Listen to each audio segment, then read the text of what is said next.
Olá, sejam bem-vindos à nossa sexta aula de leitura e comentário de A Caminho da Linguagem, de Martin Heidegger.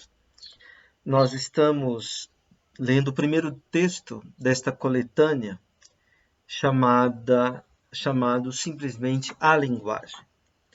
Bem, nós vimos até agora que a proposta desta reflexão, desta meditação a respeito da linguagem é o de deixar a linguagem aparecer enquanto linguagem desde ela mesma. Significa também escutar a fala da linguagem. A linguagem fala. Bem, então vem a questão: o que significa falar? Bem, na última aula nós vimos a opinião corrente, usual, sobre o que significa falar. Essa opinião, ela diz que a fala é uma atividade dos órgãos que servem para a emissão de sons e para a escuta. Fala é expressão e comunicação sonora de movimentos da alma humana. Esses movimentos são acompanhados por pensamentos. Bem, então, esta opinião corrente a respeito da linguagem, ela vai dar a pensar três caracterizações a respeito da linguagem. Essas três caracterizações são: primeiro, a fala é expressão, né? Ou seja, vai procurar pensar o fenômeno da fala a partir do seu caráter de expressão sonora, né? Expressão sonora. O segundo ponto é de que falar é uma atividade humana. Terceiro ponto, de que a expressão do homem na fala é uma representação e apresentação do real e do ideal. E de que esta representação e apresentação tem o caráter, ora, seja conceitual, seja figurativo, né? Então, resumindo, essa opinião corrente a respeito da linguagem. Vamos retomar a partir da página 11 da nossa tradução em português no Brasil, feita pela professora Márcia Cavalcante Schubach. Diz assim: essas formulações assumem de antemão os modos paradigmáticos em que a linguagem se manifesta. Elas consolidam a perspectiva sob a qual se considera a totalidade essencial da linguagem. Isso explica porque há mais de 2 milênios e meio a mesma representação da linguagem sustenta a lógica e gramática, a filosofia da linguagem e a linguística, não obstante o conhecimento sobre a linguagem ter continuamente aumentado e se modificado. Esse fato poderia inclusive comprovar como as representações correntes da linguagem são indiscutivelmente justas e corretas. Ninguém ousaria considerar errônea ou mesmo inútil a caracterização da linguagem como expressão sonora de movimentos interiores da alma, como atividade humana, como uma representação figurada e conceitual. A maneira mencionada de se abordar a linguagem é correta e exata, pois corresponde ao que uma investigação dos fenômenos linguísticos pode sempre constatar sobre a linguagem. No âmbito desta exatidão, movimenta-se também todo o questionamento que acompanha a descrição e explicação dos fenômenos linguísticos. Bem, então, esta caracterização da linguagem, ou melhor, da fala, como expressão sonora de movimentos interiores do ânimo, como atividade humana, como uma apresentação imagética e conceitual do real e do irreal, essas três caracterizações, elas são o modo de aparecimento da linguagem que dão a medida para toda a investigação sobre a linguagem, já há mais de 2 milênios, 2,5 milênios, isto é, durante toda a história do pensamento ocidental. Heidegger observa que este modo de tratar a linguagem fixa a totalidade essencial da linguagem e fixa também a perspectiva em que se procura tematizar essa totalidade essencial da linguagem. Heidegger observa que esta caracterização tríplice, ela permanece a mesma, não obstante nós tenhamos aumentado muito os nossos conhecimentos sobre os fenômenos linguísticos. Já foram criados diversos ramos de investigações a respeito da linguagem. A gramática e a lógica antiga, elas cultivaram todo um âmbito de indagações e de investigações a respeito da linguagem. Depois veio a filosofia da linguagem, nós já citamos aqui a aurora dessa filosofia da linguagem moderna, com Hamann, Humboldt, Herder, etc. E, naturalmente, desde então, a filosofia da linguagem não cessou de fazer tantas e tantas investigações. Depois vieram os conhecimentos científicos, recolhidos no âmbito da pesquisa linguística, com seu caráter de ciência positiva. Em todo caso, Heidegger diz, por mais que os conhecimentos tenham aumentado, essas caracterizações, essa tríplice caracterização, essas três posições, elas se mantiveram. Heidegger diz, isso poderia ser até aduzido por alguém como uma atestação de que estas representações correntes a respeito da linguagem, de que elas são corretas. Não é? São corretas significa elas se dirigem segundo aquilo que se manifesta, se atém àquilo que se manifesta. Bem, mas pode ser que aquilo que é correto, ao mesmo tempo, nos encubra aquilo que é essencial.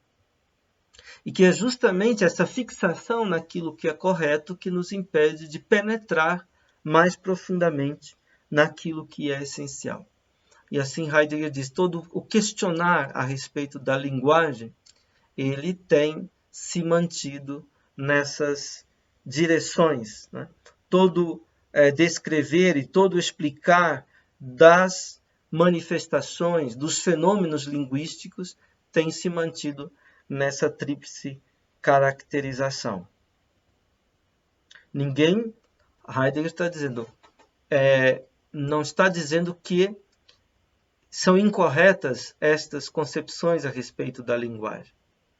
Apenas que pode ser que essa totalidade essencial da linguagem ela não é liberada para um aparecimento mais originário, mais genuíno, mais autêntico. Então, o parágrafo seguinte continua nessa direção. Heidegger diz: poucas são, no entanto, as vezes que refletimos sobre o estranho papel desempenhado por essas representações corretas e exatas da linguagem. Por toda parte, elas afirmam como algo inabalável o campo dos vários modos de observação científica da linguagem. Elas remetem, contudo, a uma antiga tradição, deixando inteiramente inobservado o cunho mais antigo da essência da linguagem. Apesar de antigas e compreensíveis, elas nunca se dirigem à linguagem como linguagem. Bem, aqui Heidegger chama a atenção para o fato de que nós pensamos, ponderamos, duvidamos pouco a respeito desse caráter ou desse papel estranho, raro, digamos assim, no sentido de estranho, que estas interpretações, ou melhor, representações corretas da linguagem desempenham. Estas representações, elas permanecem inabaláveis. E elas estão assentadas numa tradição bastante antiga. No parágrafo anterior ele falava de 2 milênios e meio, isto é, todo o pensamento ocidental desde a sua irrupção com os gregos. E, no entanto, diz Heidegger, apesar dessa idade, dessa antiguidade dessas representações, apesar do caráter aparentemente óbvio delas, né, elas não nos conduzem para a linguagem enquanto linguagem. E elas não nos fazem ver aquilo que é mais originário, mais primordial na linguagem. Então, é necessário estranhar essas representações corretas, justas, sobre a linguagem neste sentido. O texto continua. A linguagem fala. O que acontece com essa sua fala? Onde encontramos a fala da linguagem? Sobremaneira no que se diz. No dito, a fala se consuma, mas não acaba. No dito, a fala se resguarda. No dito, a fala recolhe e reúne tanto os modos em que ela perdura, como o que pela fala perdura.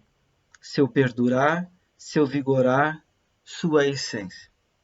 Contudo, na maior parte das vezes e com frequência, o dito nos vem ao encontro como uma fala que passou. Analisemos então este parágrafo. Heidegger retoma ao que é, digamos, o tom fundamental de todo o seu discurso. O tom fundamental vem a fala na sentença, a linguagem fala.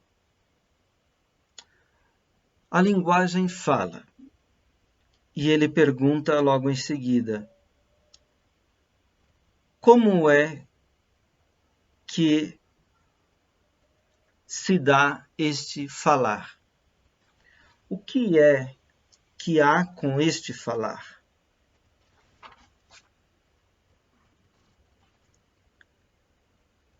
Onde nós encontramos tal falar da linguagem? Antes de tudo, dirá ele, o falar da linguagem se deixa encontrar no falado. Em alemão, im Gesprochenem. Im Gesprochenem. Esse G, prefixo G da palavra Gesprochene, tem o sentido de recolher. Né? Ou seja, o falar, sprechen, ele se deixa encontrar recolhido no falado. A tradução traz no dito.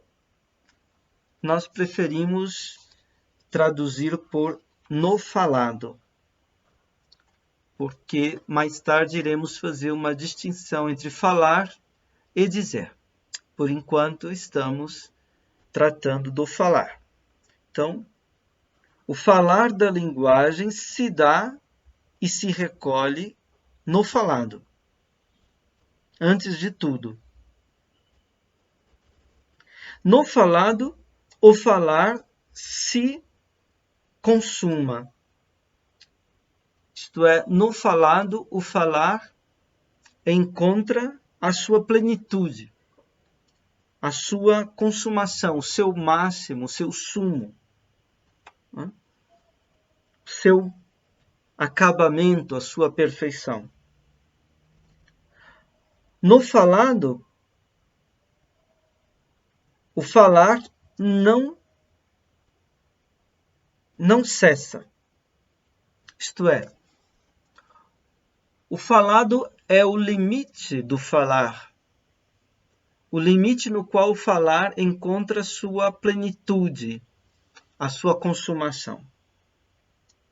O limite não é onde algo termina, no sentido de acabar, no sentido de cessar, deixar de ser.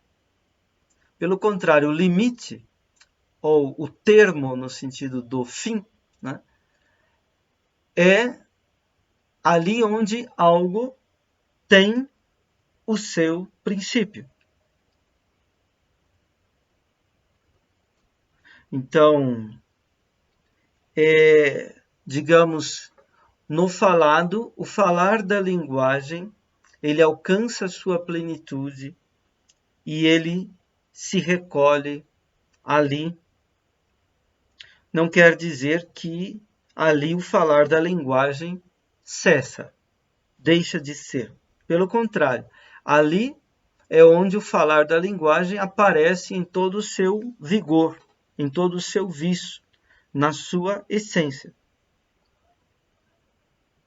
No falado, o falar permanece ou fica geborgen, fica encoberto.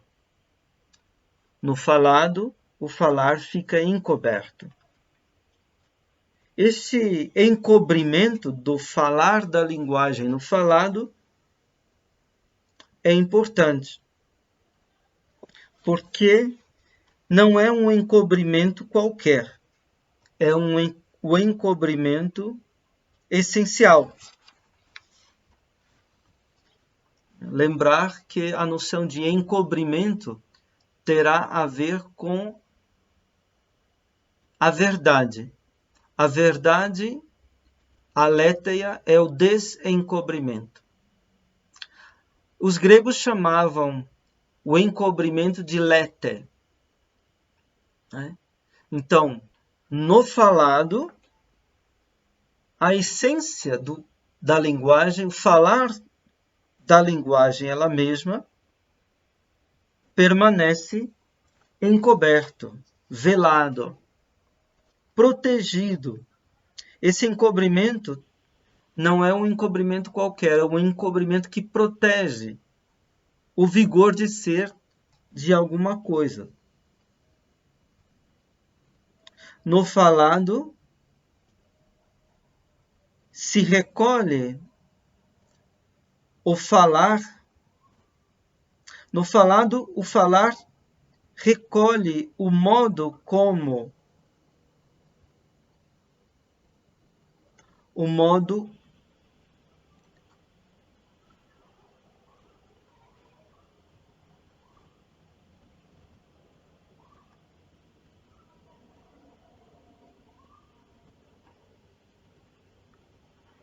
no falado, a fala se resguarda. No falado, a fala recolhe e reúne tanto os modos em que ela perdura, como o que pela fala perdura. Isto é, tanto o como quanto o que do perdurar, do durar e do perdurar da fala da linguagem se recolhe no falado. Aqui Heidegger usa o verbo wären, resguardar, mas que tem a ver o encobrir tem o sentido de resguardar, de proteger, o como e o que de um perdurar. Wären. Sein Wären, seu perdurar. Sein Wesen, seu essencializar. A noção de Wesen, essência, em alemão, tem esse sentido de perdurar, durar, mais do que durar, perdurar.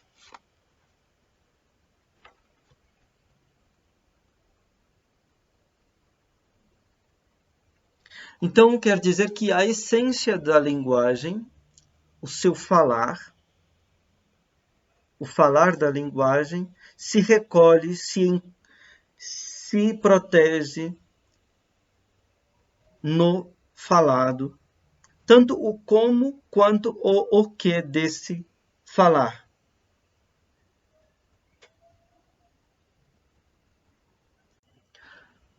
O parágrafo termina dizendo, contudo, na maior parte das vezes e com frequência, o dito nos vem, o falado nos vem ao encontro como uma fala que passou. No entanto, na maior parte das vezes e frequentemente, o falado nos vem ao encontro como o passado de um falar. Como o passado de um falar. Bem, aqui Heidegger usa a palavra vergangene eines Sprechens. Heidegger usa duas palavras para passado. Uma palavra das Gewesene, o que passou e se recolheu e recolhido continua a vigorar, e das Vergangene, como que passou e, tendo passado, já não nos toca, já não nos diz respeito mais.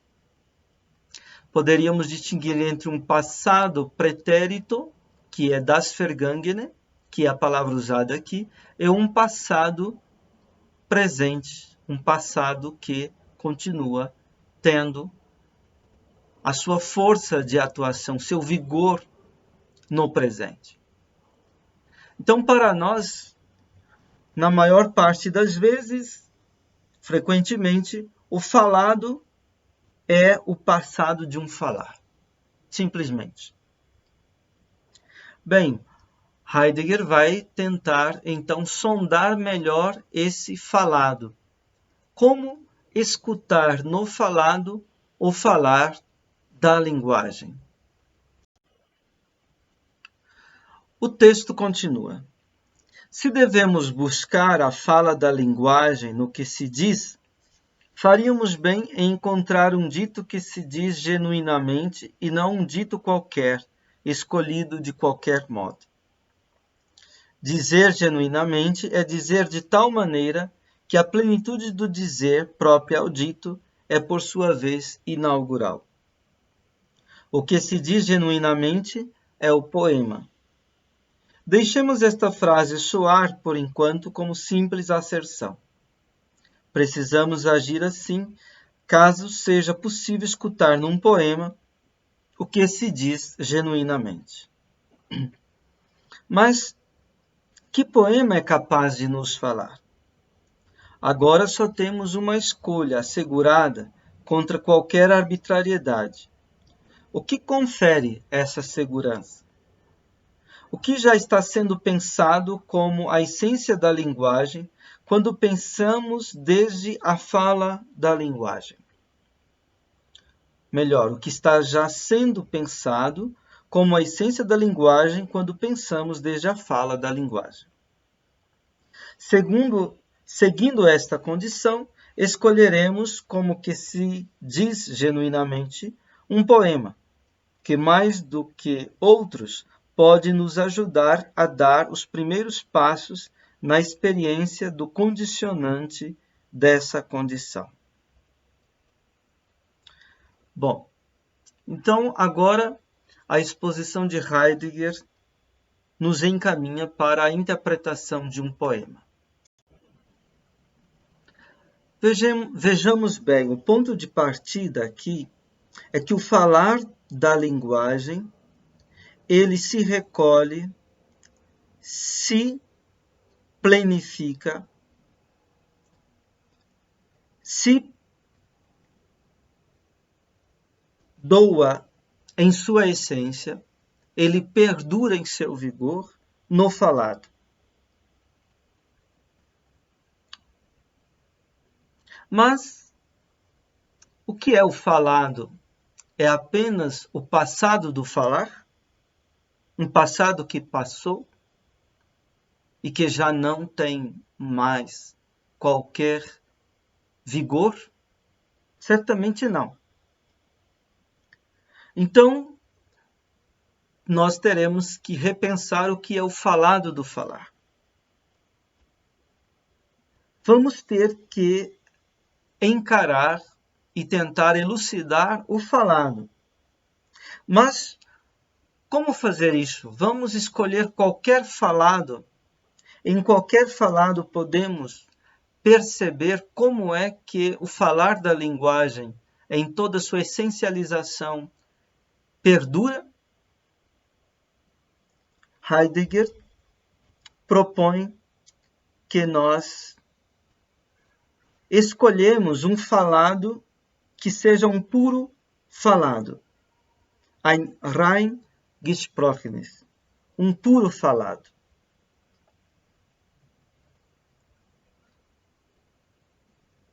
Mas o que é um puro falado? Um rein gesprochenes. Ele diz, é aquilo em que a consumação do falar se dá. E se dá de uma maneira principial. Ali onde a consumação do falar, que é própria ao falado, vigora, vige de uma maneira primordial, principial, originária.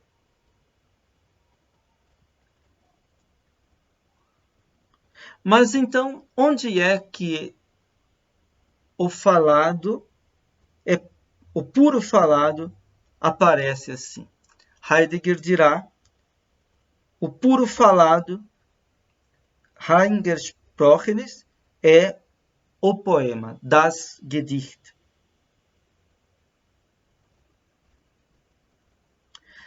Assim como gesprochene, Gedicht começa com o prefixo ge, que, como dissemos, indica uma reunião, um recolhimento.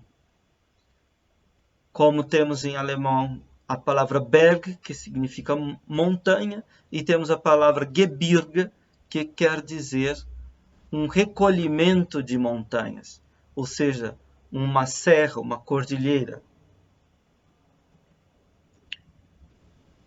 Então, o poema é o recolhimento de um adensar. Dichten. Dichten quer dizer adensar, tornar denso. Dicht é o que é denso. O poema é uma fala ou é um falado denso, que se recolhe em toda a densidade do seu vigor, digamos assim. Heidegger diz: nós temos que deixar ficar de pé esta proposição, isto é, de que o puro falado é o poema, ficar de pé, a princípio, de início, como uma mera afirmação. Alguém poderia objetar: por que é o poema o puro falado? Por que não seria a fala cotidiana, a nossa conversa, o nosso bate-papo cotidiano? Por que não é o puro falado, o nosso conversar cotidiano e o conversado, aquilo que é conversado no cotidiano? Por que não é o puro falado as proposições das ciências em toda a sua objetividade? As proposições que se concatenam na forma de inferências, de conclusões, que se organizam na forma de argumentos, que se constroem na forma de teorias. Por que o puro falado não se encontra no discurso científico? E não se encontra também, ou em primeiro lugar, ou exclusivamente até, na conversa cotidiana? Heidegger não diz nada a respeito disso aqui e agora. Ele vai escolher a fala poética e a afirmação de que na fala poética se dá o falado puro da linguagem, o puro falar, ou melhor, o puro falado da linguagem se recolhe, se esconde ali no poético. Isso está diante de nós aqui como uma mera afirmação. Por enquanto, diz ele, é necessário, teremos que agir assim. Depois ele diz: precisamos agir assim, caso seja possível escutar num poema o que se diz genuinamente.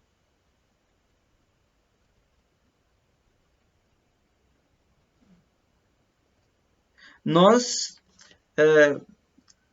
temos a permissão de agir assim, de deixar esta afirmação de que o puro falado é o poema. Temos a permissão disso caso vingue, caso seja bem sucedido, que nós nos tornemos capazes de ouvir do poema, desde o poema, o puro falado. Ou seja, se nós, a partir do poema, escutarmos o puro falado, conseguirmos escutar o puro falado, formos felizes nessa escuta, se isso acontecer, então nós temos a permissão de deixar esta afirmação ficar de pé, a princípio, sem uma fundamentação mais desdobrada, digamos assim. Logo vem a objeção. Mas que poema é capaz de nos falar? Então, esta pergunta. Doch welches Gedicht soll zu uns sprechen? No entanto, qual poema deve nos falar? Então, que poema deve dirigir a sua interpelação a nós?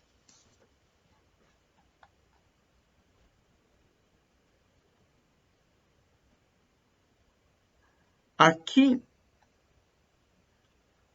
Heidegger diz, agora só temos uma escolha assegurada contra qualquer arbitrariedade. O que confere esta segurança?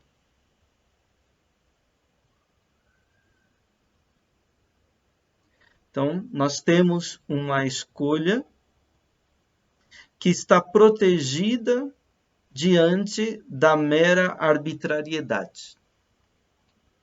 Quer dizer, o poema que ele escolheu não foi escolhido arbitrariamente. Se nós conseguirmos escutar o falado da linguagem neste poema, vai ficar claro que este poema não foi escolhido arbitrariamente.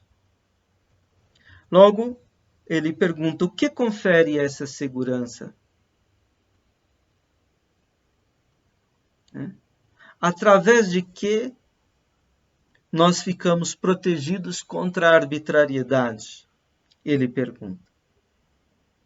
O que já está sendo pensado como a essência da linguagem? O que já está sendo pensado como a essência da linguagem quando pensamos desde a fala da linguagem?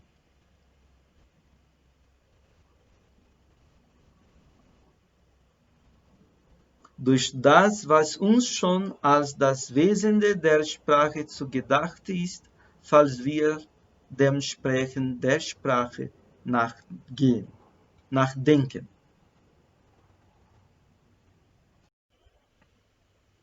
Então, este poema deve nos dizer alguma coisa, nos deixar ouvir alguma coisa a respeito da essência, a respeito do vigor perdurante da linguagem.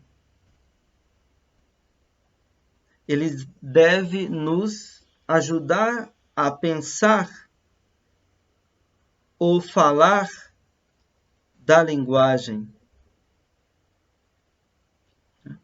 Pensar a linguagem a partir do falar da própria linguagem. Então, Heidegger está dizendo, esta escolha ela não é uma arbitrariedade. O que é uma escolha arbitrária?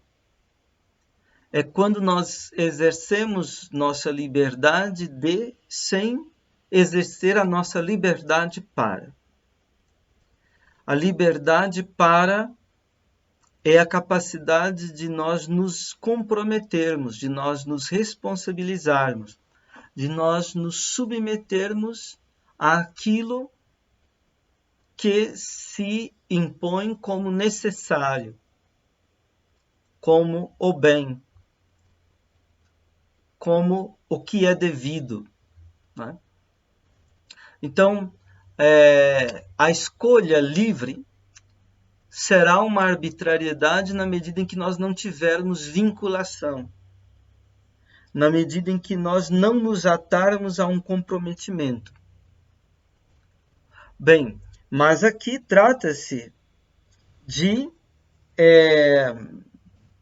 nos comprometermos. Aqui trata-se de uma Bindung, de uma ligação, de uma vinculação. Né?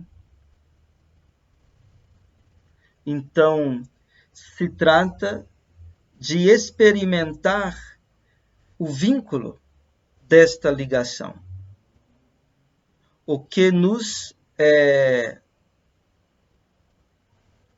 ata, o que nos liga, né? Neste poema. Então, o poema será lido e interpretado a fim de que nós possamos experimentar a nossa ligação com a essência da linguagem, com a fala da linguagem ela mesma, desde ela mesma. Então, o texto vai seguir justamente expondo agora o poema e uma interpretação do poema. Nós deixaremos para a nossa próxima aula a leitura deste poema e a sua interpretação. Eu quero agradecer a sua atenção, a sua paciência. Gostaria que entendessem que essa leitura precisa ser feita assim morosamente, de uma maneira ponderada, porque ela exige bastante atenção da nossa parte. Então, nós caminhamos um pouco assim hesitantes, né? Caminhamos um pouco oscilantes, sem uma segurança bastante dogmática, né? Então, gostaria que o ouvinte entendesse esse modo como nós estamos tentando pensar a linguagem. Agradeço mais uma vez e até a próxima oportunidade.